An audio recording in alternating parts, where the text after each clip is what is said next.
Chers auditeurs, bonsoir et bienvenue dans la nouvelle mouture de Revue et Corrigée. Toujours avec le camarade Julien, présent et fidèle au poste. Bonjour.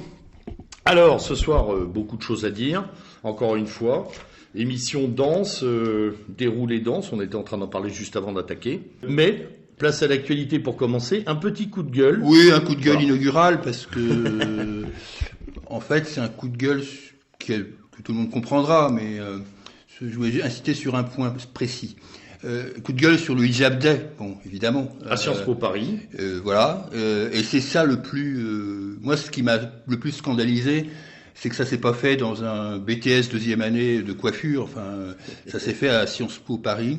Ce qui m'a effrayé dans cette histoire, au-delà du principe même, évidemment, développé par les deux associations plus ou moins féministes qui l'ont organisé, c'est la réaction d'une jeune femme qui s'appelle Rachel, qui doit avoir à peu près 18 ans, qui dans Le Monde explique benoîtement qu'elle était étonnée par le fait que le sujet soit si sensible.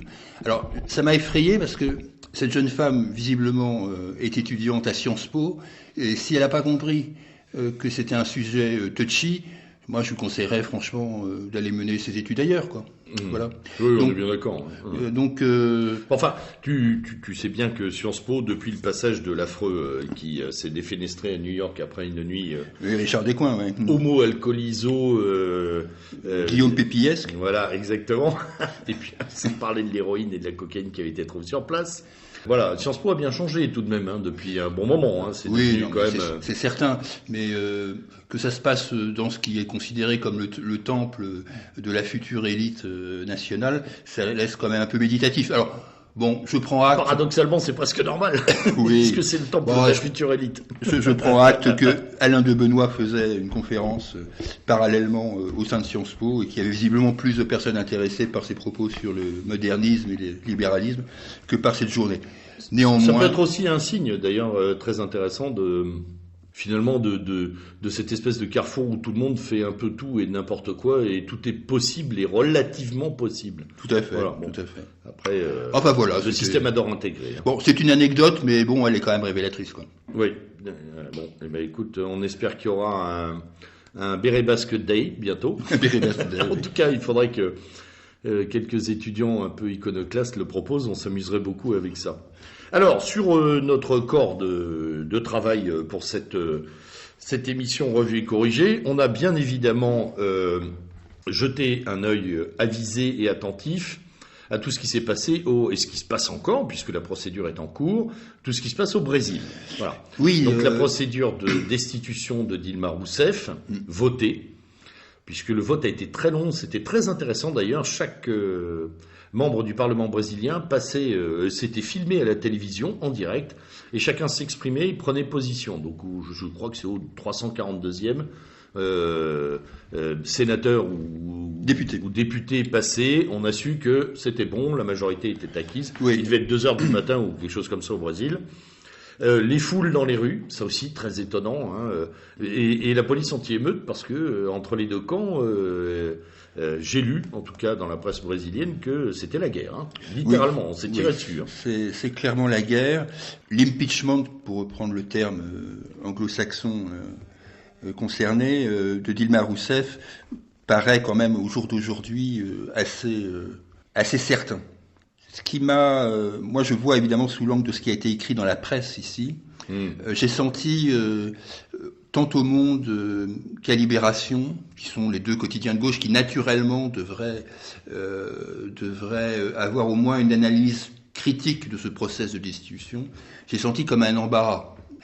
Disons que le fait pour ces deux journaux de pousser à la destitution de Estela, comme c'était son nom de guérilla du temps de la dictature des militaires, est quand même, je pense, assez compliqué pour ces journaux-là. Comme il est compliqué aussi à ces journaux-là d'expliquer comment un tripatouillage, puisqu'on va dire ça comme ça, des comptes publics peut amener à la destitution, parce que c'est dans ce cas de figure-là, si tous les gouvernements qui ont tripatouillé les comptes publics devaient passer par des procédures d'impeachment, je pense qu'il ne resterait plus grand monde. Hein. Non, mais c'est clair. Mais d'ailleurs, il ne reste plus grand monde, puisque si Dilma Rousseff saute, ce qui est quand même une forte probabilité, il semble que derrière, celui qui est censé reprendre une présidence par intérim est aussi noyé dans le scandale, que d'autres sont aussi noyés. En fait, on est sur un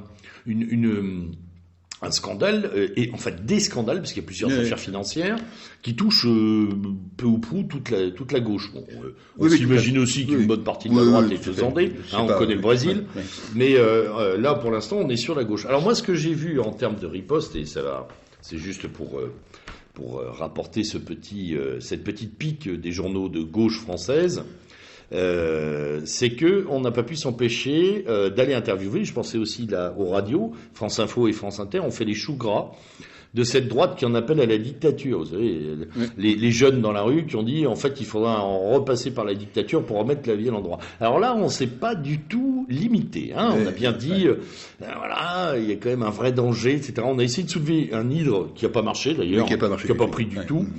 Mais qui était assez intéressant, encore une fois, la réduction à Hitlerum, le point Godwin, en disant si la droite veut faire sauter Rousseff, c'est que le grand patronat veut refaire un coup d'État finalement. Tout à fait. Alors il y a comme ligne de défense, c'est un peu moyen. Il y a sans prendre la défense de Dilma Rousseff, il y a quand même un truc qui est assez étonnant, c'est que parmi les députés qui ont voté à la Chambre des députés sa destitution, 70% de ceux qui sont impliqués dans le scandale de Petrobras. Petrobras, c'est une grande firme pétrolière brésilienne. Oui. 70% ont voté la destitution de Dilma Rousseff, alors qu'eux, ils sont en instance d'être mis en examen pour corruption et compagnie, quoi.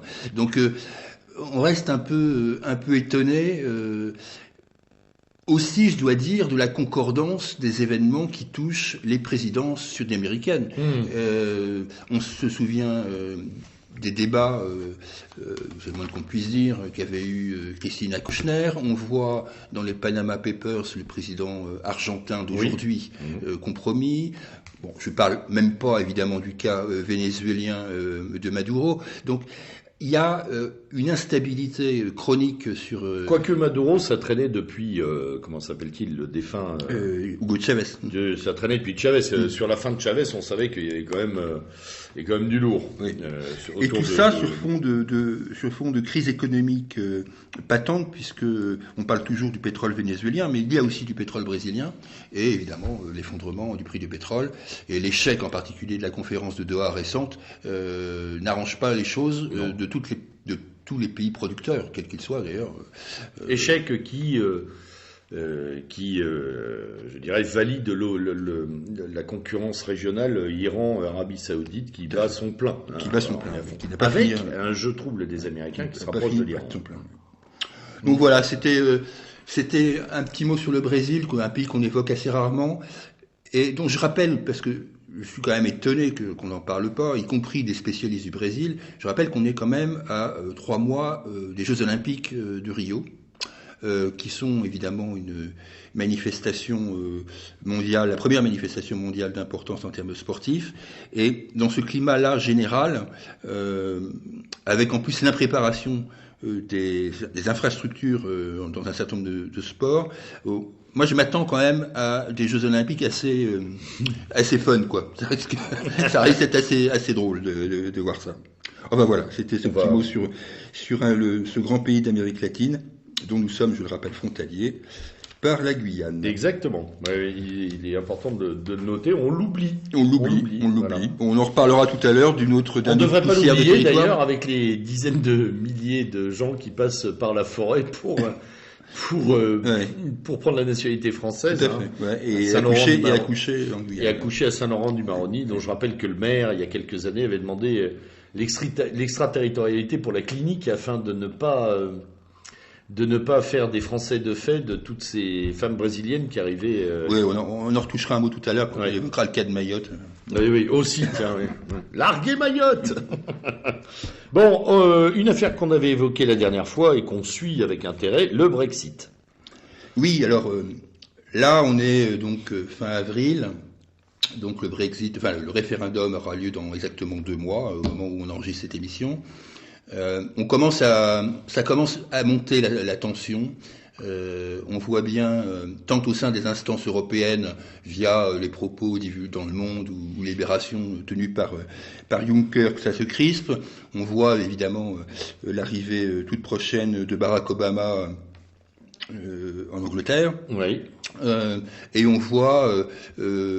Et on écoute sur les radios, je pense en particulier aux grandes radios nationales, je pense en particulier à un garçon qui s'appelle économiste, Philippe de Sertine, qui en gros annonce comme à chaque fois l'appui de Sauterelle et cette fameuse étude parue en Grande-Bretagne sur l'appauvrissement des Anglais de 5 400 € par personne dès qu'ils auraient, puisque là on parle qu'au conditionnel, dès qu'ils auraient quitté l'Union européenne, sans parler des conséquences de même nature sur toi et moi, sur le bon peuple français qui aurait tout à perdre évidemment de la sortie du Brexit. Donc ça y est, c'est parti. Ils vont monter en puissance, je pense. Bien d'un autre côté, le camp du Brexit, à mon avis, tient quand même globalement la route, mais en termes de communication, en tous les cas sur nos côtes, ça risque d'être quand même un peu à sens unique. En tous les cas, dans la presse mainstream telle qu'on peut la voir dans nos kiosques. Donc évidemment, tant Le Monde que Libération, je m'attends aux alentours du 21 juin, en bon solstice, ils vont nous sortir des articles totalement alarmistes pour conjurer nos amis britanniques de rester là. On verra, mais ça y est, c'est parti là. Ouais, là ils sont lancés sur la pente de l'affolement. Hein, en gros, ça va être ça. Donc on va voir ça dans les prochaines semaines. On va suivre ça avec intérêt, comme on va suivre aussi avec intérêt un sujet qui va réapparaître. Et là, je ne peux pas dire que la presse n'en parle pas. Elle commence à en reparler. Qui est évidemment la Grèce. Oui.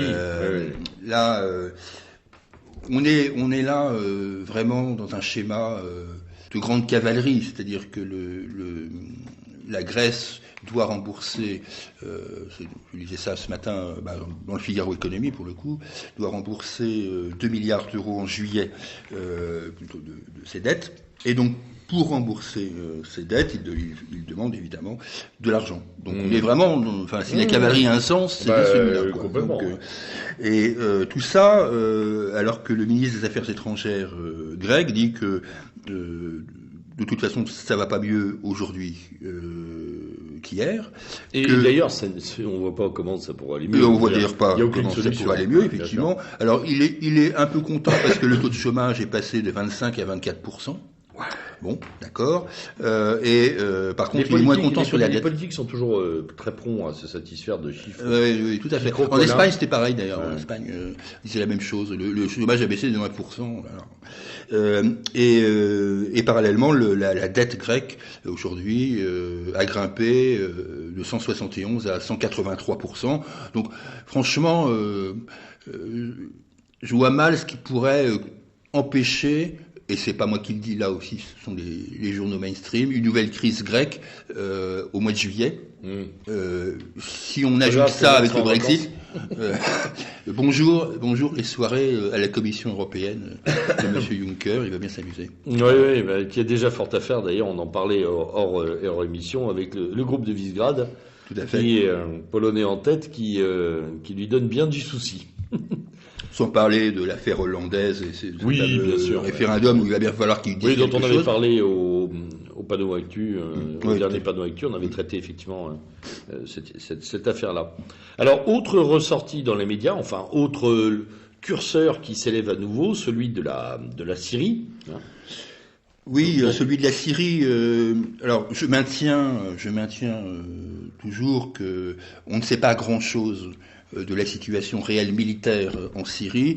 Les cartes qui hantaient les journaux de progression ou de régression des armées du gouvernement syrien, ces cartes ont disparu, comme ont disparu les cartes de l'implantation des Kurdes ou de je ne sais quel Al-Nosra ou je sais pas quoi. Donc de ce côté-là, pas grand-chose à dire, sauf... Hier sur RFI, il y avait quand même un éditorialiste dont j'ai malheureusement oublié le nom, parce que j'ai entendu ça de très loin, qui prophétisait une possible... qui prophétisait le fait que les conditions étaient réunies pour battre Daesh. Ou en tout cas, voilà, sur le plan militaire, il y avait une fenêtre. Oui, alors il y a eu un article intéressant. Un article intéressant au travers des pilotes français, ce qui me laisse quand même un petit peu méditatif, parce que on peut pas dire que ce soit la France qui soit moteur dans cette affaire, qui se prépare à la bataille de Mossoul, mais dont les experts là qu'on peut lire disent que au mieux, Mossoul ne pourrait être récupéré que d'ici à 1 an. Donc ça laisse encore du temps aux pauvres Syriens pour subir ce qu'ils subissent déjà depuis maintenant presque 5 ans. C'est vrai. Donc, par ailleurs, la presse a été très ennuyée sur l'affaire des élections, puisque les élections législatives ont eu lieu sous contrôle international dans les territoires évidemment qui étaient libérés, on va dire, de Daesh et des autres sbires, avec une participation de 58% environ, ce qui finalement n'est pas pire que ce qu'on voit sous nos propres contrées. En pleine guerre. Hein, oui, ils sont en guerre, nous on n'est pas en guerre, et quand on fait 50, on est content. Donc, ce qui a donné une majorité au parti basse et à ses alliés. Évidemment, tout de suite, ces élections ont été tournées en dérision quand elles n'ont pas été purement et simplement omises. Mais bon, on peut penser que la situation, quand même en Syrie, globalement s'améliore pour le régime de Bachar el-Assad, en tous les cas, jusqu'à preuve du contraire. Ce qui ne veut pas dire que Daesh n'a pas d'autres possibilités, y compris par la Libye, tout à fait. Bien entendu, dont on parle de déménagement vers la Libye. Oui, tout à fait. Déménagement vers la Libye, et on voit. C'était dans le courrier international il y a quelques semaines où effectivement ils émettaient l'hypothèse d'une translation. Voilà. Donc, par contre, Bachar aura fait la preuve que. Alors, ça me fait penser à la couverture de l'Express, pas de cette semaine, mais de la semaine précédente, où effectivement l'Express en une met une photo de Bachar el-Assad en disant en gros il a gagné quoi. Bon. Même si il faut pas s'avancer trop, on sait jamais ce qui peut se passer. Effectivement, il faut faire attention à tout ça, et puis il peut aussi passer par pertes et profits sur des grosses négociations d'ensemble après le gros du conflit. Tout à fait. Après les discussions entre les Américains et les Russes, on n'y est pas, et on ne sait pas ce qui s'est dit. Ouais. Alors justement, on parlait des Américains, on va faire un saut géostratégique assez grand pour atterrir. Oui, c'est le déchaînement continu. Là, on n'arrête pas contre Donald Trump, évidemment. Globalement, la presse française était devenue d'extrême droite puisqu'elle soutenait Ted Cruz. Oui. Donc, ce qui est quand même assez. Enfin, quand on y pense, c'est fantastique, quoi.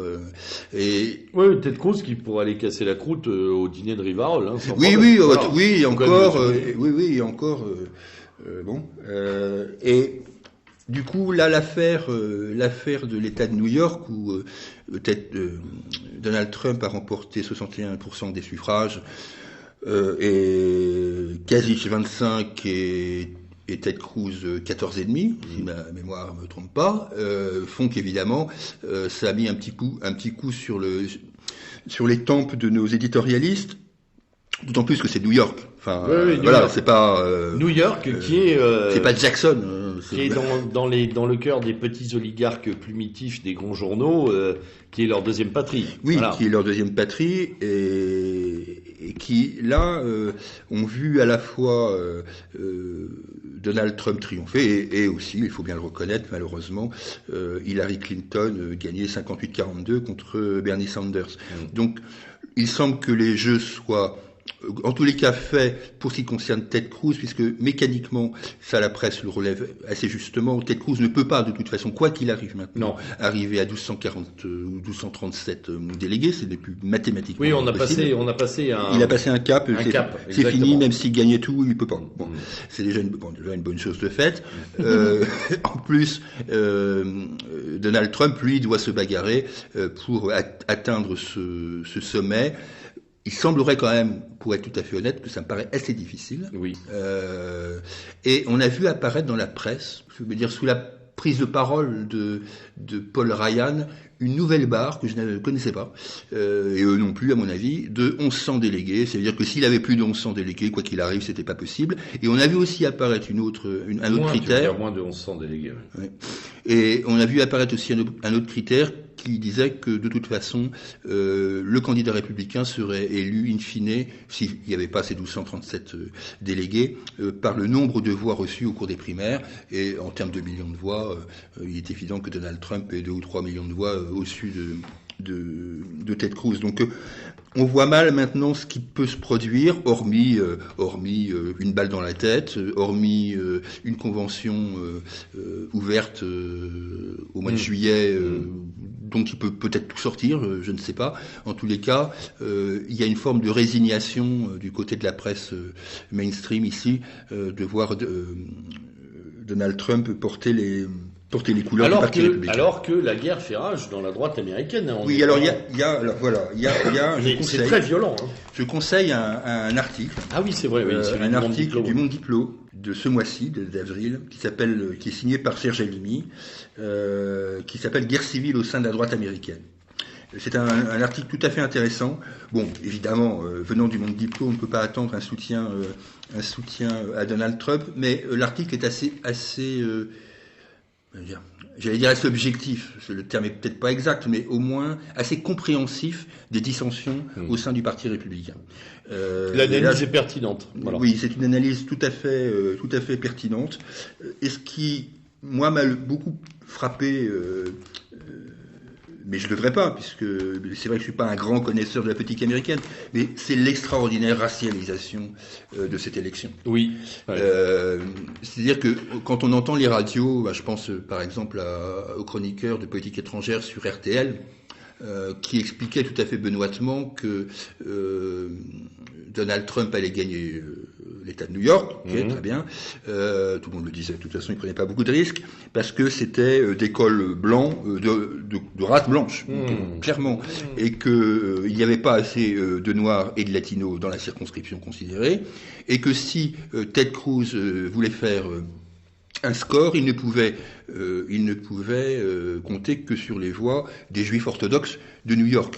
Tout ça laisse quand même assez méditatif. Voilà, ce qui est assez énorme, c'est de l'entendre chez nos chroniqueurs, lesquels passent leur temps à la lutte contre la discrimination, à la lutte contre le racisme, concept de race, haine, voilà, il n'y a pas de race, machin, etc. Mais par contre, pour expliquer ce qui est une réalité d'ailleurs, c'est-à-dire cette élection fait remonter toutes les tensions raciales de la société multiraciale américaine, donc multiraciste, il faut être... multiraciste. Elle fait remonter, cette élection fait remonter toutes les tensions, et nos journalistes s'en emparent, sans finalement filtrer trop cet élément d'analyse, parce qu'il est vraiment... il est vraiment battu et rebattu, on l'entend partout. Je l'ai entendu pas mal en radio, en disant voilà, tel groupe ethnique, tel truc, les congrégations religieuses rigoristes, gna. Aucun problème. C'est assez. Il y a une espèce de décalage très tranquille, finalement, hein, qui d'ailleurs permet aussi de comprendre une forme de perméabilité de ce discours-là, parce que ça arrive en Europe. La pression migratoire, tout le monde la connaît, nos auditeurs le savent, hein, on en a beaucoup parlé. Mais on est aussi sur une ethnicisation du discours en Europe. On commence à le positionner. Hein. Il n'est que de voir les campagnes Tous unis contre la haine et compagnie, de voir comment tout ça est tourné. La campagne de l'UNICEF, là, dont on avait parlé, contre le mariage forcé des mineurs, où le clip vidéo est un clip avec des blancs, alors que je ne crois pas qu'il y ait beaucoup de mariages forcés de mineurs en Europe de l'Ouest. Oui, non, ce message de l'UNICEF est franchement scandaleux. C'est scandaleux à plus d'un titre. Ouais. Effectivement, c'est vraiment un travail qui est fait. Mais c'est marrant, c'est parce que ces éléments-là sont repris maintenant par la gauche pour travailler. Voilà, même la gauche se met à faire de l'ethnique. Oui, tout à fait. Pour développer, c'est assez tout marrant. en interdisant aux autres d'y faire référence. Enfin, c'est assez. Voilà, exactement. Bon, en tout cas, on va suivre évidemment tout le crescendo du 4 Trump. Oh, le crescendo va aller jusqu'au vote dans l'État de Californie. Oui. Et puis après, tout dépendra évidemment du nombre de délégués in fine. Mais moi, je pense franchement qu'il sera entre 1100 et 1200, mais je le vois pas aller à la barre des 1235. Bien sûr. Ça veut dire que la convention sera ouverte. Ça veut dire qu'il peut se passer beaucoup de choses à la convention. Voilà. Et alors, si on n'est pas en vacances, on en fera une dernière revue corrigée. Je sais pas la convention de Cleveland, la date précise, mais non plus. Mais ce serait peut-être intéressant de voir le traitement presse de ce qui sortira de cette convention, parce qu'une convention, ça dure pas non plus 3 mois. Hein. Non, ça peut pas durer 3 mois, ça dure un grand week-end. Un grand week-end, 3 à 4 jours, avec 3-4 jours maximum. Les pré-travaux en commission juste avant l'ouverture officielle. On est vraiment sur quelque chose de très sérieux. Ce qui est amusant d'ailleurs chez les Américains, c'est ce côté. Alors que nous, on a des trucs qui durent des années, des semaines, des mois, avec des primaires, des machins. Les Américains, ils font dans le rationnel. Hein. En 4 jours, c'est plié, le candidat est élu, et hop là, on n'y passe pas 3000 ans. C'est très intéressant, c'est très marrant cette façon de faire la politique, d'ailleurs, par moment. Voilà, bon, on va suivre ça. On aura de toute façon un œil averti, et encore le mois prochain, on travaillera sur les ressources presse sur ce sujet-là. Tu voulais dire un petit mot? Oui, on fait beaucoup de changements. Oui, on fait de la politique étrangère et on fait du changement. Voilà. Et là, alors, sur la Kabylie. Oui, je vais pas faire 3 siècles sur l'Algérie et en l'occurrence la Kabylie parce que sincèrement, je ne suis pas compétent pour en parler plus que ça. Ça bouge beaucoup en Algérie. Voilà, je sais que ça bouge beaucoup.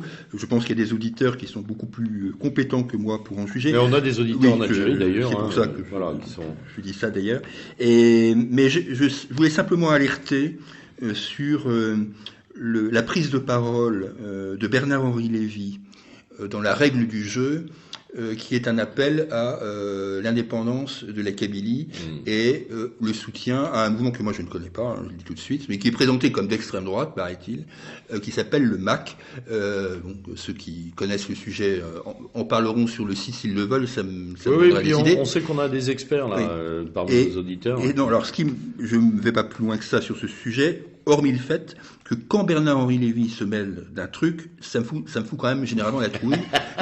Alors, ce qui est intéressant, c'est surtout quand Bernard-Henri Lévy se mêle de quelque chose et que c'est relayé par la presse. Ça veut dire qu'il y a une OP en cours, il y a quand même une opération en cours. Donc, voilà. Donc, je dis, déjà, sans parler de ça, on sait tous que la situation algérienne peut à un moment ou l'autre basculer. Il y a des tensions avec le Maroc aussi. Il y a les tensions avec le Maroc, il y a la proximité. Ce qui fait dire à certains que les Bernard-Henri Lévy auraient rendu service aux Marocains. Oui. Ce qui ne serait pas totalement étonnant quand on voit la proximité globale de notre on a quand même régime avec les Marocains. On a quand même 3 ministres. Oui, on a quand même 3 ministres marocains au gouvernement. Faut que ça serve Azoulay, El Khomri et Belkacem. Oui, tout à fait. Voilà. Donc, bon, voilà, moi je dis ça comme ça. On en reparlera peut-être, ou pas, j'espère qu'on en reparlera pas en fait. Mais oui, non, là, avec Bernard-Henri Lévy, il faut se méfier. Oui, voilà. On peut en reparler. Vaut mieux alerter avant que ça se produise. Voilà. Bon, alors, un gros dossier qui a été traité et maltraité. Oui. Par la presse française, bien évidemment, le conflit social, ethnique et financier de Mayotte. Oui, alors il y a plusieurs volets. Oui, il y a plusieurs volets. Voilà. Moi, ce que je retiens de ce que j'ai lu, le peu que j'ai lu, parce que bon, ça fait quoi? Ça fait quelques colonnes dans le Figaro, Le Monde Libé. Un chouïa dans les magazines, mais moi pas j'ai plus. Encore par habitude, j'ai encore pas mal travaillé les radios. Hein. Oui. Par contre, là, il y a eu des développements un peu. Alors, il y a eu aussi un peu à la télé. Mais je pense à RMC, par exemple, qui avait travaillé un peu dessus. Moi, ce qui m'a impressionné, c'est en presse écrite, en tous les cas, c'est la relativisation du conflit ethnique.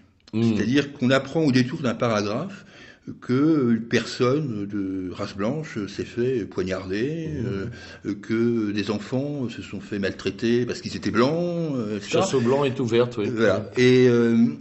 Et tout ça, quand je regarde les reportages, parce que c'est vrai qu'il y a eu des reportages sur la grève générale à Mayotte, mais tout ça est quand même assez camouflé, même par les paroles des habitants, on va dire de souche européenne.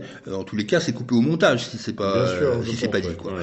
Et la partie, on va dire que ce département, ce 101e département qui a été fait par, je sais plus qui l'a créé d'ailleurs, si c'est Sarko, c'est Sarko, hein. C'est Sarko. Ouais. Il me semble, disons que dans ce Je cas-là, vais dire bêtise, mais je crois que dans c'est ce ça, cas-là, hein. il faut aller jusqu'au bout de la logique et assurer la police minimale, encore que, évidemment, avec ce qui se passe parfois en France, on commence à se demander Oui, alors là, où est passé l'état ouais, d'urgence, c'est où ce est que passé l'État d'ailleurs. c'est ce que j'allais te dire. Hein. Ouais. Les dernières semaines nous ont montré que l'état d'urgence était vraiment à géométrie variable. Oui, hein. oui, ça c'est sûr. Et- Avec ce qu'on a vu Place de la République Oui. en particulier, et Oui. surtout dans les après-manifestations, ce qui est assez... Et puis dans les villes de province, hein, Et je dans les pense villes à de Toulouse, province. Nantes, etc. Oui. Les dégradations extrêmement importantes des biens publics et des magasins des centres-villes qui se sont passés finalement sans trop d'arrestations. Voilà. Oui, alors le cas de Mayotte est quand même intéressant, Ouais. puisqu'on sait bien qu'il y a environ 40% de personnes qui n'ont pas de papier, donc Qui a arrivent priori donc des ils viennent îles, des 3 îles à côté. Voilà, mahoraises Ouais. qui sont tout autour. Hein. Euh, On est sur le même problème que la Guyane finalement. Oui. Il y a des frontières en plus perméables concentré, oui.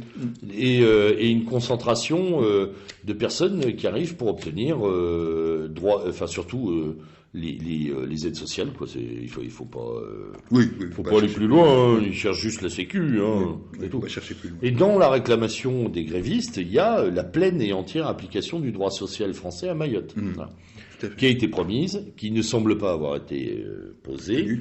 Voilà, il semblerait que la transition soit beaucoup plus longue et que derrière, voilà, bon, on a toutes les revendications d'ailleurs d'obtention, on veut tout.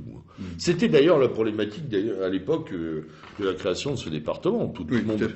et à Méridien Zéro, on avait soulevé le problème en disant que c'était une décision extrêmement grave. Ça ouvrait la voie à l'entrée de dizaines de milliers de musulmans supplémentaires, hein, comme si on en avait besoin, et ça posait un certain nombre de problèmes en termes sociaux. Je veux dire, qu'on avait tout simplement, il y a des questions basiques de a-t-on l'argent. Ça n'est pas traité dans la presse. Non, tout hein. à fait, c'est pas traité. Ça l'est un petit peu dans le Figaro, je dois reconnaître. Il y a une page d'infographie dans Le Monde pour essayer de résumer le problème de Mayotte, avec les chiffres qu'on a évoqués tout de suite là. Et dans Libération, alors là c'est le désert total, c'est complètement... Ils savent même pas où c'est. Enfin, donc Non, mais on se demande à quoi sert Libération en ce oui, moment. d'ailleurs, on se demande, oui. On se Sur les demande gros si- dossiers, on lit, c'est vide. mais Libération va finir par devenir le produit qu'on donnera avec un abonnement SFR. Quoi. Enfin, on en est là. Quoi. Oui, oui, Et bien je rigole sûr. pas en disant Non, ça. mais Ils y sont là. Ouais. Avec d'ailleurs l'Express. Hein. Pour 19,99 €, vous aurez en plus l'abonnement à Libé et l'Express. Non, mais on en est là. Quoi. On en est là. Et je le lisais encore ce matin, c'est d'une pauvreté informative, sans parler du fond, hein, mais une pauvreté informative terrible de Libération en ce moment. Je sais pas où ils vont aller. En tous les cas, les jours s'annoncent rudes. On en parlera tout à l'heure avec je crois que tu voulais faire une petite incise enfin sur Canal+. Oui, on va faire Bolloré. tout à fait. On parlera justement de cette des suspicions que nous avons de liquidation en fait, hein, Oui, tout à fait. par tout un tas de gens de supports de presse qui dans une première phase présentent un visage de plus en plus lisse, de moins en moins intéressant, ou même pour en tant qu'adversaire ennemi pour nous. C'est-à-dire on les analyse et on voit ce qu'il en sort. Oui, alors il n'y a plus rien. Je veux dire, Libé a Oui, alors, reçu. il y a un truc quand même à suivre.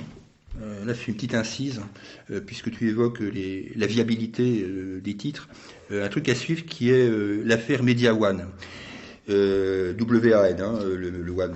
C'est un fonds d'investissement qui vient d'être créé par Niel, Pigas et un troisième larron, qui est un fonds d'investissement de 250 millions d'euros dans un premier temps, et dont 75% doit être consacré à un projet un unique projet. Donc j'attends de voir sur quel projet ils vont se pencher. Est-ce que c'est un projet de presse écrite ou un projet de toute autre nature médiatique, puisque c'est les médias qui sont concernés. J'attends de voir un petit peu où est-ce qu'ils vont aller mettre la main, étant entendu que le président du conseil de surveillance de ce machin, c'est Pierre Berger, et qu'on retrouve autour de la table des gens comme Rodolphe Belmer, dans l'ancienne Canal+, etc. Ouais. Donc j'attends de voir un petit peu, est-ce qu'ils vont essayer de sauver des titres ? Est-ce qu'ils vont développer de nouveaux titres sur la base d'un titre existant ? Je demande à voir. Créer un nouveau pôle, peut-être. Ou peut-être créer un nouveau une amorce de pôle. Peut-être créer un nouveau pôle. Enfin bon, ça à voir et à suivre. Oui. Alors, on avait dans le suivi, qui est toujours le nôtre, tu l'avais annoncé d'ailleurs, on discutait des rebonds semaine après semaine de Panama Papers, donc le fameux scandale avec ce cabinet d'évasion fiscale qui s'est occupé des 3/4 de la planète, a priori. Tout milieu confondu, tout milieu oligarchique confondu. Oui, tout milieu oligarchique. Voilà. Parce que c'est pas plutôt anglo-saxon. Plutôt pas anglo-saxon. J'ai pas vu ton nom, Julien. Non. Voilà. Donc le mien non plus d'ailleurs. Donc le traitement, effectivement, est un traitement thérapeutique d'endormissement progressif. Oui, c'est de l'endormissement progressif. Parce qu'il faut se rappeler qu'au départ, puisqu'ils ont travaillé pendant 1 an, paraît-il, je ne crois pas une seconde. Non plus, mais non. C'était la communication. Ils se sont tous mis d'accord pour sortir au même moment. Voilà. Alors, après, les infos, elles étaient traitées. Après, le Süddeutsche Zeitung est parti, et puis tout le monde est suivi. Et il était prévu, au tout début, que cette affaire dure en feuilletonnage 6 semaines. Oui. Alors, soit j'ai loupé des étapes. Je crois pas. Soit on n'est pas dans les comptes. Le dernier soubresaut de ces Panama Papers, sous réserve que je sois démenti la semaine prochaine ou après l'enregistrement de cette émission, pour l'instant, le dernier soubresaut, c'est l'affaire de l'autorité palestinienne et de Tarek Abbas.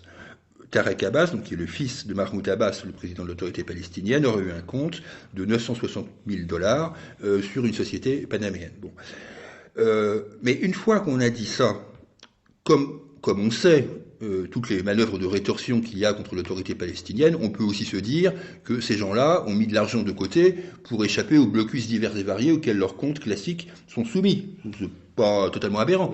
Comme d'ailleurs, ça a pu être le cas pour des proches de Bachar el-Assad, voire des proches de la présidence russe. Donc, en fait, oui, il y a ce compte de $960 000.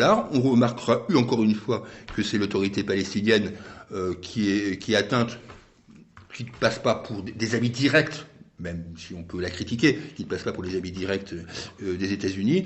Bon, voilà, je constate. Et je constate surtout que sur Le Monde, là où j'attendais vraiment une révélation par jour pendant 30 jours, bon, j'ai eu quoi ? J'ai eu la démission du président islandais. Ça a été finalement on va dire le pic. Oui. Le pic de conséquences, finalement. Oui, le pic de conséquences, c'est la présidence islandaise. Et à rebours de ce que beaucoup y ont noté, j'y vois d'ailleurs une très nette bonne santé de la politique islandaise. Oui, ça nous le rend encore plus sympathique. Voilà, moi ça me rend encore plus sympathique la façon dont les Islandais gèrent leurs affaires. C'est-à-dire que les choses se font dans les 24-48 heures. Aujourd'hui en Islande, on sait qu'après les subprimes, il y avait eu des soubresauts énormes. Et que la voie empruntée par l'Islande avait été pour le moins baroque et pour le moins couronnée de succès. Ils s'y entendent maintenant pour faire de la politique autrement, il faut le dire. Même si on peut dire que l'attaque est portée directement par des gens qui décriaient la politique islandaise. Je ne crois pas que ça change d'ailleurs les engagements gouvernementaux de l'Islande sur le redressement financier, la participation, le crédit des familles, etc. Enfin, tous les outils qu'ils ont mis en place depuis 2 ans maintenant, leur retrait de l'Union européenne, puisqu'ils étaient observateurs, candidats observateurs, et ils ne le sont plus du tout. Enfin bref, ça désengage absolument pas tout ce qu'ils avaient mis en place. Non, il y aura sans doute dans les prochaines consultations électorales une montée en puissance du Parti pirate, qui est une des forces on va dire, un peu novatrice du paysage politique islandais. Pour le reste, je crois globalement que l'ensemble de la société islandaise est assez soudée dans sa contestation du système, tout simplement. Elle l'a montré lors de la grande crise qu'elle a subie, elle le montre encore aujourd'hui. C'est vrai que c'est assez étonnant de voir la population, parce que il faut jamais oublier que l'Islande c'est 380 000 habitants, de voir des manifestations de 20 000 habitants, c'est de 20 000 personnes, pardon, c'est quand même impressionnant à l'échelle de ce pays-là. Ça me faisait penser, d'ailleurs, dans un autre registre, pendant qu'il y avait 20 000 personnes sur la place principale de Reykjavik, il y avait la marche contre la haine, machin, à Bruxelles, où ils attendaient beaucoup de monde, et finalement ils se sont retrouvés à 7 000. Ridicule. Et ils avaient, alors c'est amusant, parce que la presse, d'ailleurs, française et belge, en tout cas pour la partie francophone, je ne maîtrise pas le flamand, donc j'ai un peu plus de mal, mais avait, à grand renfort de publicité, annoncé un cortège important de Molenbeek qui devait venir, qui devait montrer, prouver de manière éclatante que la population de Molenbeek n'était pas assujettie à l'islam radical. 100 personnes. Ah oui, ça c'est... 100 personnes, dont les édiles locaux et tout un tas de branquignoles de services des associations immigrophiles. Donc en fait, peut-être 50 ou 60 habitants de Molenbeek qui se sont joints au cortège. C'était d'un ridicule consommé. Et ils ont eu le malheur de le faire passer à la télévision, ce qui montrait en plus, même avec des plans serrés et des bords de fuite pour faire imaginer de grands déroulés, que en fait il n'y a pas eu grand monde. Il y a vraiment eu très peu de monde. Il y a 170 000 habitants, je crois, à Molenbeek. Pour être tout à fait honnête, la presse quotidienne française n'a pas caché sa déception. C'est très vrai. Pour ce qui était déjà d'ailleurs une farce, puisque c'était contre la terreur et la haine, et qu'elle devait se dérouler 3 semaines plus tôt, mais que la terreur était tellement là qu'on l'a annulée. Elle a d'abord été annulée, parce qu'on avait peur qu'il y ait un attentat contre la terreur. Enfin, voilà, c'est assez drôle d'ailleurs. Panama Papers, il faudra qu'on le suive malgré le caractère, je dirais, quasi léthargique dans lequel est entrée la presse française, parce que malheureusement c'est peut-être les appendices qui sont les plus intéressants. Alors moi j'ai mis un peu le nez dedans, passer les grandes figures, passer les gros dossiers, il y a pas mal de dossiers de moyenne fréquence qui sont très intéressants, notamment chez des avocats, chez des financiers français et autres. Il y a beaucoup de choses. Oui. D'ailleurs, ce qui explique à propos des financiers français que le silence terrible. Moi, je pense que je serais journaliste spécialiste des questions économiques et financières. On attendait les Échos là-dessus, par exemple, ou les Échos, ou Libé.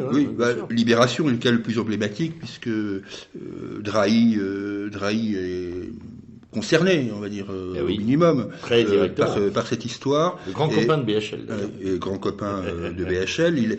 Et on peut dire que l'Express et Libération sont d'un mutisme total, ce qui fait qu'en plus, Le Monde n'a pas pu compter quand même sur des relais d'informations pour développer. Il fallait pas qu'ils comptent de trop sur leur concurrent direct qui est Le Figaro. Donc tout ça laisse Le Monde un petit peu seul, bizarrement, malgré qu'il soit, paraît-il, environné de 100 titres de la presse internationale.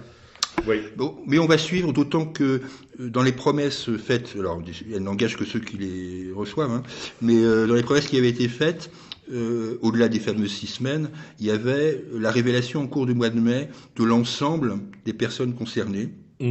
Alors ça m'a toujours paru bizarre, parce que il faut quand même se souvenir qu'il y a 11 500 000 fichiers, si j'ai tout bien compris, et quand je vois que l'intégralité des noms cités serait publiée, là j'avoue que j'ai un peu de mal à l'entendre. Mais on verra, peut-être que je me trompe. Ça fait un sacré fichier, on en a pour un moment à l'éplucher celui-là. Alors, on passe, on passe de Panama Papers à la situation française. Oui, la situation française. Alors, je voulais parler de 2 choses. En fait, je voulais parler de Macron et de sa communication. Puis je voudrais dire un petit mot sur Nuit debout. Oui. Au travers de la presse, bien sûr. Sur Macron, Macron et sa com, c'est ce que je t'avais écrit. C'est-à-dire que là, on est quand même là, typiquement, dans la manipulation totale, que ce soit par la radio ou par les médias écrits. La moindre Ça devient même ridicule, quoi. L'affaire de la visite de François Hollande à Chartres, où il ne retrouve plus son ministre qui est en train de faire des selfies avec les employés, le fait que ça soit développé sur des ondes, je trouve ça purement et simplement scandaleux. On n'en a absolument rien à foutre que Macron fasse le beau devant 3 nanas dans un laboratoire. Enfin, sauf à penser non, mais franchement, on en est là, quoi. Que Macron deviendrait un candidat médiatique. Oui, c'est un candidat médiatique. Et cette affaire de Paris Match, puisque Paris Match a donc fait un reportage People, Paris Match a fait un reportage People avec sa prof de français, là, sa femme. Ça aussi, on est dans le grand n'importe quoi quand Macron ose dire que c'est sa femme qui a fait une connerie, au-delà du fait que je trouve que c'est d'une inélégance totale vis-à-vis de sa femme, mais qu'en plus on voit des photos que franchement je ne vois pas le journaliste de Paris Match avoir volé ou cambriolé. On est là dans le grand n'importe quoi, et ça fait penser un peu à la collection Harlequin, quoi. C'est-à-dire que la rencontre de la jeune prof de Damien avec qui est fasciné par un gamin en classe de 3e, parce que c'est limite, là, c'est limite pédo. Ah oui, là on est un peu limite, parce qu'il était dans une représentation théâtrale. Tout ça pour faire pleurer les lecteurs ou pour faire sourire les lecteurs. Franchement, moi ça me gonfle. Et ce qui me gonfle encore plus, c'est que cette campagne de com est menée par le fameux quatuor qui avait fait la campagne de Dominique Strauss-Kahn, donc Stéphane Fuchs et compagnie, d'Euro RSCG. Et ce que je leur souhaite, c'est qu'il arrive à Macron à peu près la même chose que ce qui est arrivé à Strauss-Kahn, c'est-à-dire que ces gens-là, qui se prétendent être les ténors de la com en général et de la com politique en particulier, se prennent avec Macron la même gamelle qu'ils sont pris avec Strauss-Kahn, voire Jospin, puisque je crois qu'ils étaient là aussi dans les parages de Jospin. Sacrée réussite, en 2002. Donc voilà. Donc on n'a pas fini. Je pense qu'on va voir Macron à la plage, quand ce sera les sports d'hiver, Macron au sport d'hiver. Enfin, c'est Emmanuel, hallucinant. On va faire Emmanuel à la plage, Emmanuel au sport d'hiver. C'est comme Caroline. C'est effrayant. Enfin, il est en marche, comme l'indique son mouvement. Oui, il est en marche.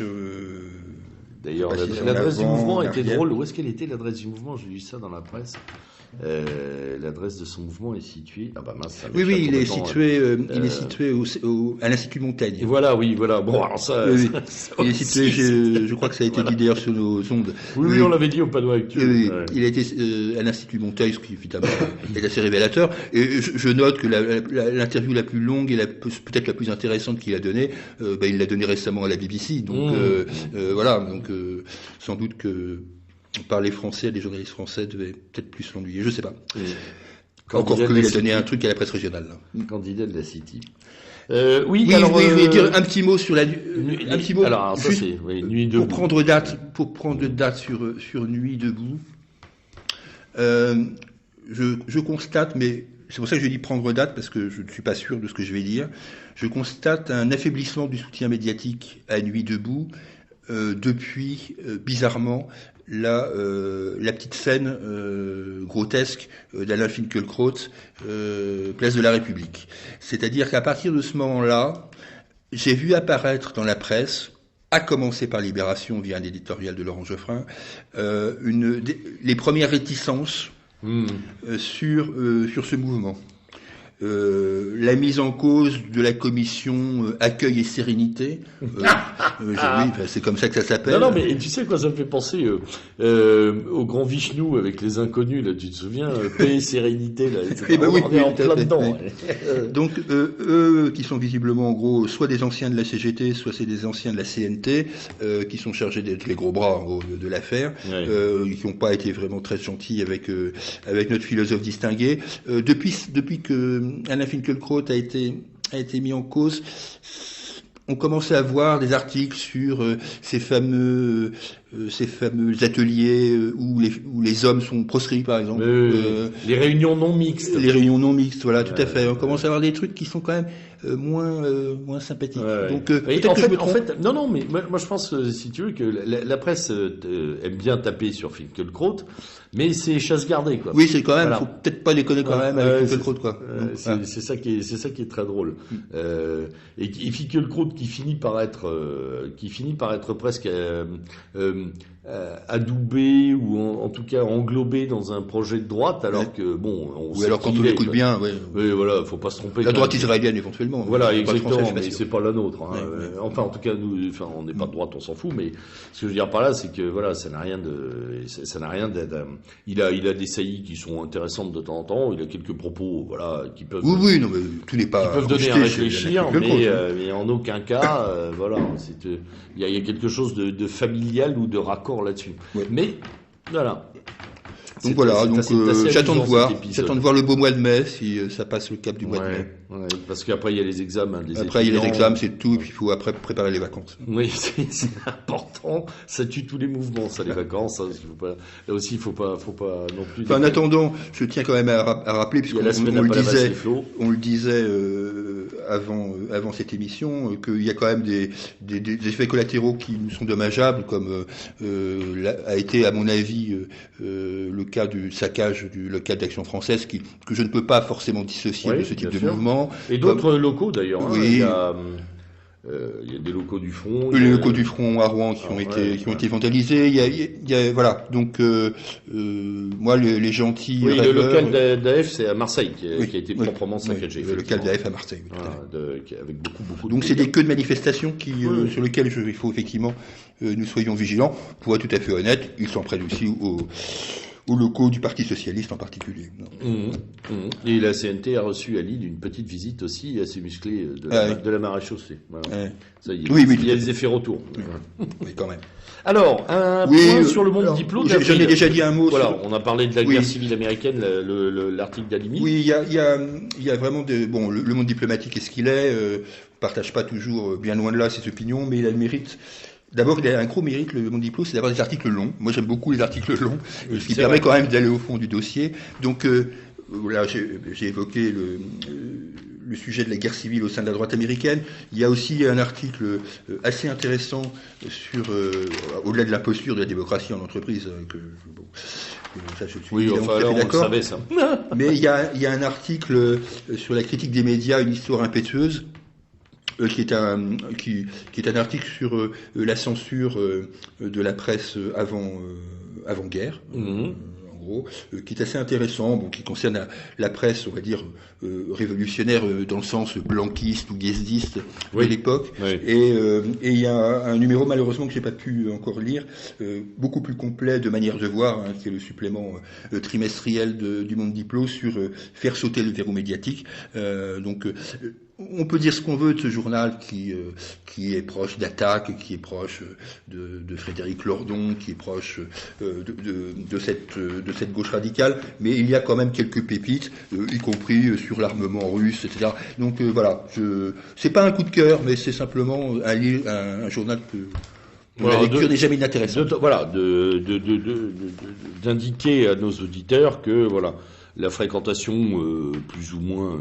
Par contre, même en France, loin des clichés, je pense que je ne vais pas être d'accord. Non, je pense que oui, voilà. Oui. Mais bon, de temps en temps, voilà, il y a des choses à apprendre, à lire, etc. Un point sur Médiamétrie. Oui, Médiamétrie va nous permettre de faire un petit topo général sur la télévision. Oui, Médiamétrie. Médiamétrie, je pense qu'il est rentré un peu dans le langage commun. C'est le Médiamat, c'est l'organisme de contrôle de l'audience, oui. Des médias télévisuels et radiophoniques. Il faut savoir que cette société est une société d'un capital qui doit être de 920 000 euros à peu près, qui est détenue à parts égales par l'Union des annonceurs, les grandes radios généralistes, donc RTL, Europe 1, le groupe Radio France, et par ailleurs, bien sûr, les chaînes de télévision, donc France Télévisions, TF1, M6, Canal. Il y a quand même un problème sur cet organisme parce que les sondages que vous écoutez sur le taux, la part de marché de telle émission de 20% se fait sur un schéma de 5000 personnes. D'où sont extrapolés l'ensemble des audiences de l'ensemble des médias. Et il y a toujours eu quand même, comment dire, un doute sur ces chiffres. Je ne suis pas le seul à le dire, Canal+ l'avait dit à l'époque, Europe 1 dans le domaine de la radio vient de le manifester très sérieusement, compte tenu de ces mauvaises audiences récentes.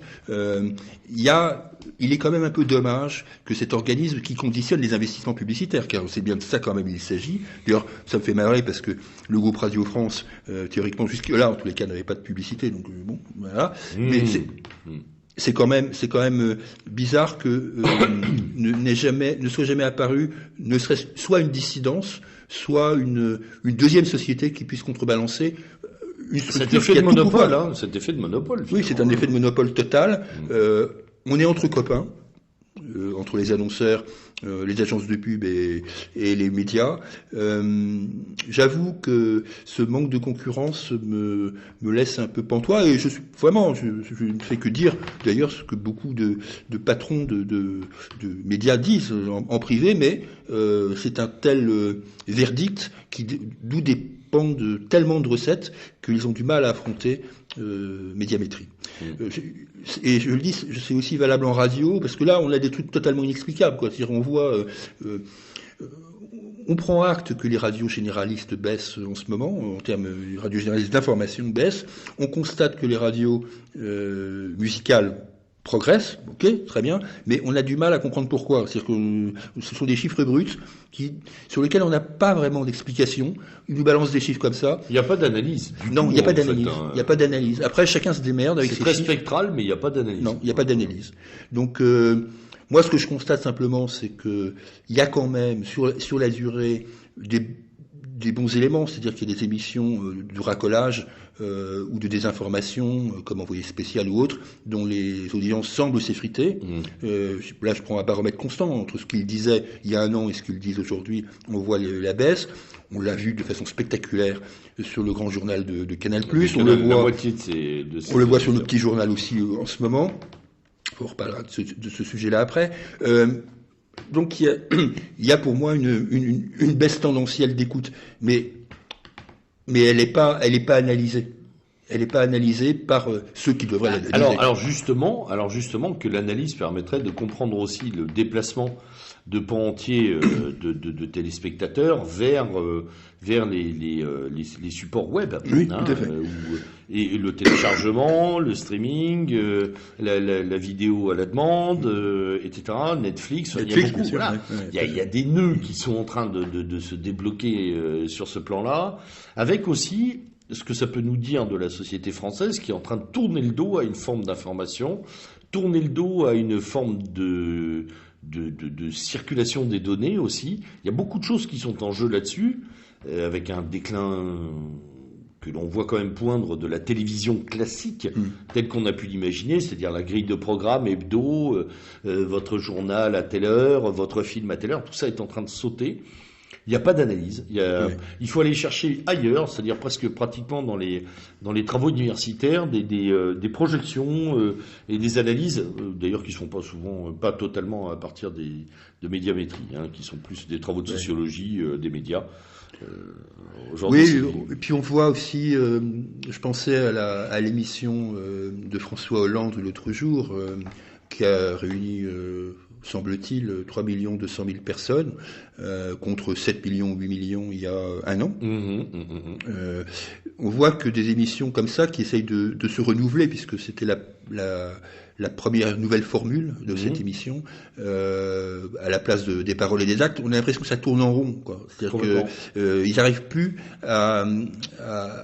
malgré tous les efforts des communicants divers et variés, ils n'arrivent plus à renouveler l'offre afin de séduire un minimum, ce qui aurait été normal que le président de la République en fonction ait au minimum 5 à 6 millions de personnes devant la télé, même si ce n'est qu'une chaîne. En tout cas, c'est ce qui était entendu, oui, en fait. Bien sûr. Si on se met sur une période un peu plus longue et qu'on dit qu'est-ce qu'il se passait avant, on s'imaginait ça. Moi, j'ai été très surpris du chiffre. Hein. Oui, tout à fait. Je pensais qu'il y aurait une baisse d'1 ou 2 millions, mais pas la moitié. Oui, non, ça c'est là, on est sur... D'ailleurs, là aussi, c'est pareil. Les journaux, la radio, à part un ou deux éditorialistes radio le lendemain matin, il n'y a pas eu grand déballage d'analyse pour dire qu'est-ce qu'il se passe et la chute est dure. Oui. C'est-à-dire que les gens se sont purement et simplement focalisés sur la personne de François Hollande. Exactement. Dont on sait effectivement la cote de popularité effroyable qu'il a en ce moment. Mais il n'y a pas que ça quand même. Moins de 15% officiel. Oui, officiel. Donc, là, je voyais même ce matin dans un sondage qu'il était à égalité avec Jean-Luc Mélenchon. Donc c'est vrai qu'il y a une chute du produit Hollande. Mais le contenant général, là aussi, laisse à désirer. Et on le voit bien sur d'autres émissions qui sont menacées, qui ne sont pas exactement du même registre, mais qui sont des émissions dites d'investigation, ou comme des émissions d'enquête générale qui sont, elles, aujourd'hui très très menacées. Non pas parce qu'elles soient subversives, parce qu'elles sont absolument pas subversives. Absolument pas. À part Capital qui se maintient. À part Capital qui se maintient parce qu'il a un angle. Un angle un peu différent. Voilà, malgré le changement de présentateur. Malgré le changement, il a de journaliste d'ailleurs, hein, ça persiste. Voilà. Très bien. Mais bon, ça nous amène directement à France Télévisions et à ce qui se passe, c'est-à-dire que le trouble initié par Delphine Ernotte, donc la patronne de France Télévisions, se fait sentir maintenant jusqu'au cœur de la rédaction, puisque une motion de défiance assez cinglante a été votée contre Michel Field. Je pense que ça n'aurait pas été Michel Field, il aurait giclé. Oui, il aurait sauté. Ouais. Il aurait sauté. Là, il se prend un 65-35. Faire travailler avec une mission d'enquête. Michel Field avec l'ensemble des 600 personnes concernées me paraît aléatoire, d'autant plus que Delphine Ernotte, dans sa politique de ne plus vouloir voir d'hommes blancs de plus de 50 ans, parce que sa politique raciste, hein, on va dire ça comme ça, voire sexiste. Donc Delphine Ernotte va faire un grand nettoyage de printemps. Alors dans les nettoyages de printemps, il y a des trucs qui vont être assez sympathiques, puisque j'ai appris que par exemple Vivement Dimanche allait rétrécir. Parce que là on est Vivement Dimanche, c'est quand même l'ère soviétique. Ah oui, là on est on est avec l'indécrottable. Là on est dans le soviet, donc il va perdre du temps d'antenne. Mais le temps d'antenne qu'il va perdre, il va être filé à Laurent Ruquier pour une rediffusion où on n'est pas couché, donc on tombe de Caribe dans ce là. Oui, parce que Drucker c'est du flan, mais Ruquier c'est du flan avarié. Hein. Donc voilà, donc suivons un peu ce qui se passe. Et puis après, il y a une grande manip informationnelle, là, le fameux France Info, le méga groupe. Alors là, moi je trouve le truc un peu dérisoire, parce que les journalistes se disent dans la presse qu'ils se bagarrent pour que ce soit pas le nom de France Info qui soit repris. Alors on va expliquer à nos auditeurs ce qui se passe en fait. Hein. Donc il y a un regroupement opéré, médias, des médias dits publics. Hein, autour d'un méga pôle qui s'appellerait France Info. Tout à fait. On ne parle pas de la radio France Info, non, de la radio d'information. On parle d'un groupe qui, d'ailleurs, comprendrait...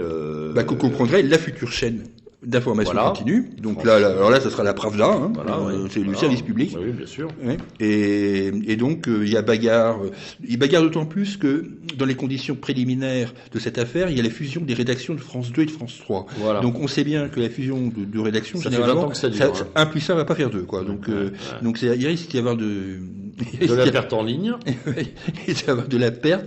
Et à moins que le mec soit casé sur cette fameuse France Info, dont on peut quand même être surpris qu'elle arrive aujourd'hui, puisque on est quand même sur une chaîne d'information qui viendra s'additionner à BFM, iTélé, LCI qui est maintenant passé en clair, plus maintenant cette chaîne France Info. ça fera 4 chaînes d'information continue. Je demande à voir, d'autant plus que BFM n'est pas dans un état exceptionnel. Non. Là, et RMC non plus d'ailleurs, ça a commencé à baisser.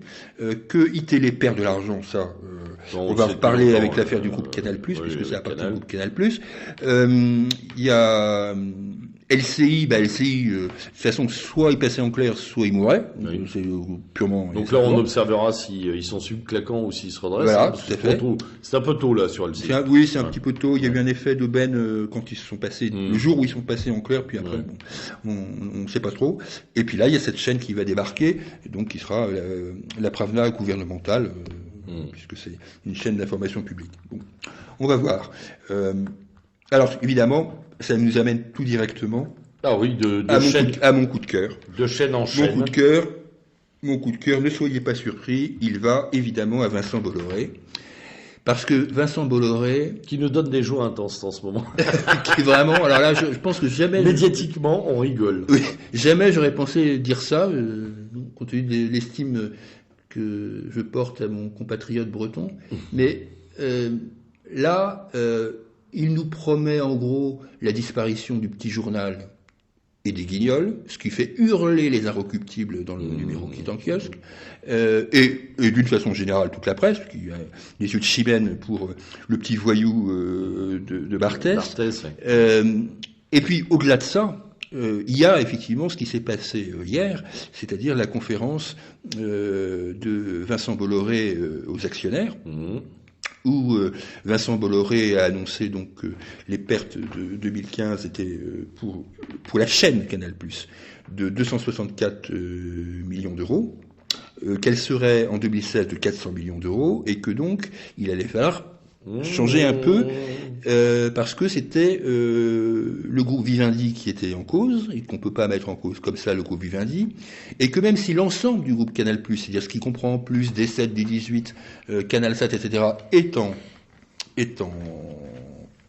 hausse de chiffre d'affaires, puisqu'ils ont eu un profit, si ma mémoire est bonne, d'à peu près 1 milliard d'euros, eh bien tout ça fait que ils se demandent s'il ne va pas purement et simplement arrêter Canal. Alors, arrêter Canal, très sincèrement, moi j'y crois pas, mais j'écoute avec plaisir ses bonnes intentions, mais je n'y crois pas trop. Je pense que c'est plus un système de chantage dans la fusion. On parle de bluff, oui.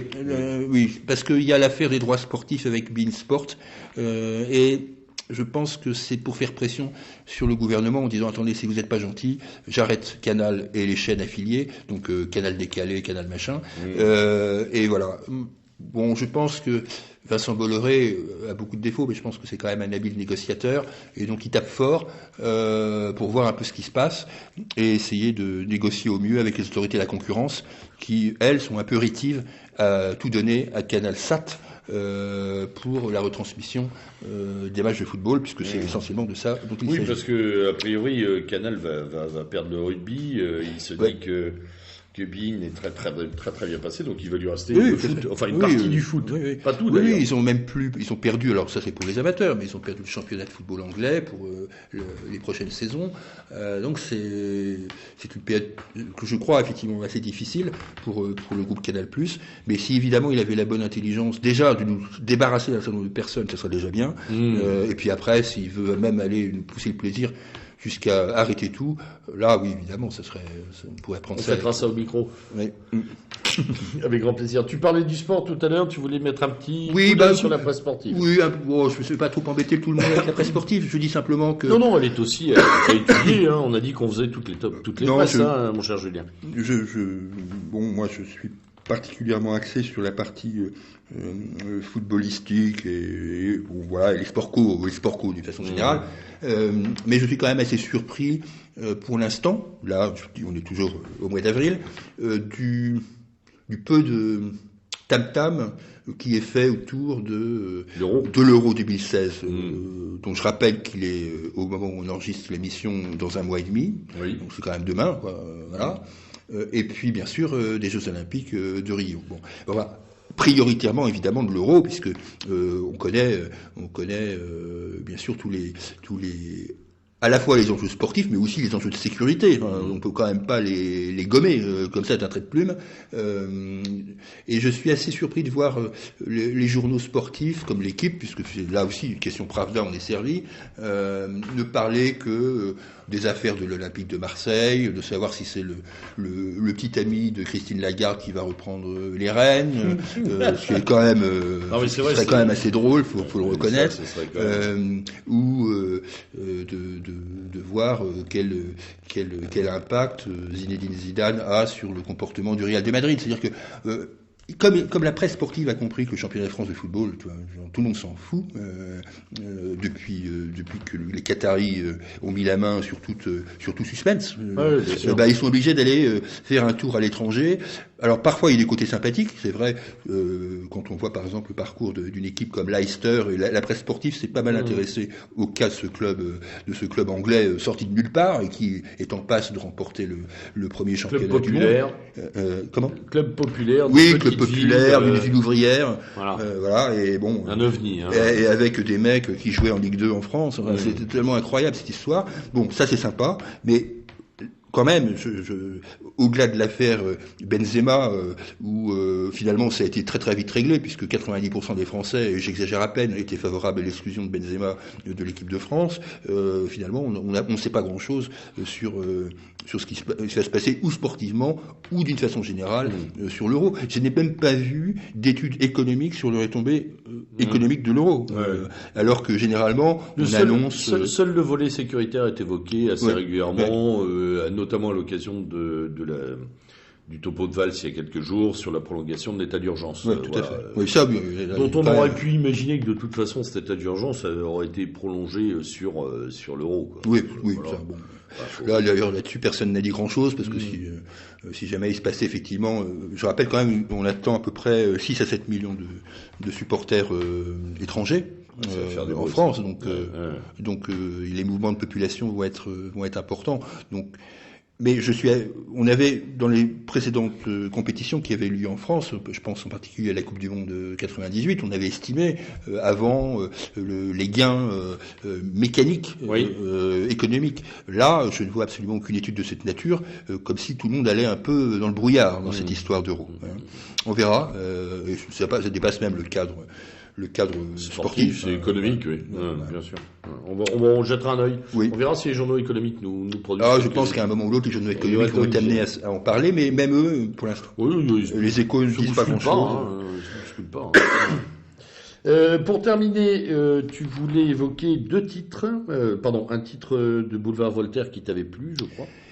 Et puis, tu voulais évoquer Raspail aussi. Oui. Alors un coup de cœur pour Jean Raspail, parce que j'ai écouté sa rapide allocution qu'il a transmise à Iliade, et je ne peux pas oublier que là, je ne fais que rabâcher ce que tout le monde dit, mais je ne peux pas oublier que dans les années 70, le seul livre qui nous a tous bercés, c'est Le Camp des Saints, et que de voir ce vieux monsieur, puisque Jean Raspail a aujourd'hui 95 ans. C'est vrai. De voir ce vieux monsieur s'exprimer avec encore toute intelligence, comme il l'a fait hier pour cette introduction à aux conférences d'Iliade, m'a touché, quoi. Voilà, tout simplement. C'était juste un coup de cœur pour Jean Raspail, et un coup de cœur là, c'est un coup de cœur un peu déçu en fait. Nicolas Gauthier, dans Boulevard Voltaire, a écrit un article dont j'attendais mieux que ça, parce que j'aimais beaucoup le titre, à propos des sondages, des sondages du premier tour. Nicolas Gauthier fait un titre qui est Marine sort du chapeau, et après. Et tout ça avec des points d'interrogation. Et je me suis dit, il va dire que nous sommes beaucoup à penser. Voilà, un travail de prospective. Voilà. Et en fait, non. Il le dit pas dans l'article, mais je trouve que ça serait si j'avais un conseil, m'écoutait, si j'avais un conseil à lui donner, c'est vraiment de reprendre son titre et d'aller jusqu'au bout de la logique et dire oui, Marine Le Pen au deuxième tour, sans doute a priori battu par le front, je sais pas quoi, le Front populaire, le Front d'unité nationale, je sais pas quoi.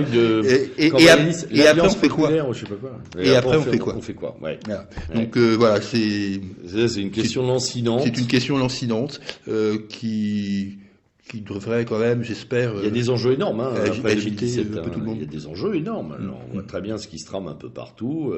On suivra aussi ce qui se passera à Béziers. Bien sûr, dans les rendez-vous. Voilà, il y a beaucoup de choses. Et c'est dommage, effectivement, que ça n'aboutisse pas un peu plus. Oui. Voilà. Bon, enfin, on verra si rendez-vous de Béziers ce qui se passera. Hein, oui, bien sûr. Mais bon... Voilà.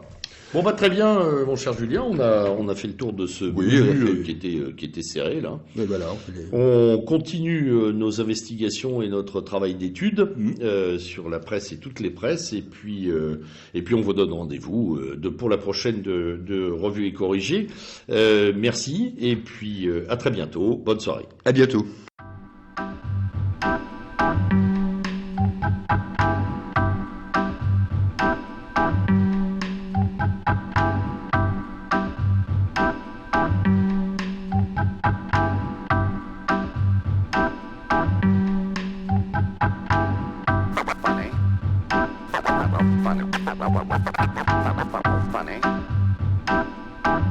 Funny. What is, dear? Well, we've been married for more than a month. It's a terribly long time. I never noticed your ears before.